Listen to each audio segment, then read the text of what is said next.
शाळेच्या पहिल्या दिवशी रुक्मिणी माध्यमिक आणि उच्च माध्यमिक विद्यालयाकडून आलेल्या सर्व विद्यार्थ्यांचा संस्थेच्या वतीने भव्य सत्कार करत शाळेतील सर्व विद्यार्थ्यांना शालेय साहित्य वाटप करण्यात आले। हिंगोली जिल्ह्यातील सेनगाव तालुक्यात येत असलेल्या पळशी येथील अशोक शिक्षण संस्था शिदेफळ द्वारा संचलित रुक्मिणी माध्यमिक आणि उच्च माध्यमिक विद्यालय ही संस्था ग्रामीण भागातील विद्यार्थ्यांसाठी चांगली ठरली आहे। या संस्थेत चांगले उच्च दर्जाचे शिक्षण, सुसज्ज इमारत, शाळे संस्थेभोवती निसर्गरम्य वातावरणात शाळेत ये-जा करण्यासाठी स्कूल बसची व्यवस्था, यामुळे या संस्थेत दरवर्षी मोठ्या प्रमाणात विद्यार्थी आणि विद्यार्थिनी यांची प्रवेश संख्या वाढत आहे। या संस्थेने निकालाची परंपरा यावर्षी देखील कायम ठेवली आहे। नवीन वर्ष 2025 शाळेच्या पहिल्याच दिवशी आलेल्या सर्व विद्यार्थी विद्यार्थिनींचे संस्थेच्या वतीने भव्य सत्कार करण्यात आला।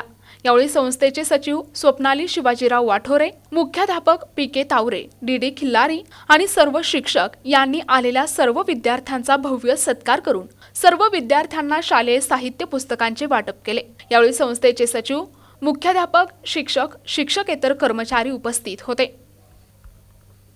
NTV news Marathi, Hingoli.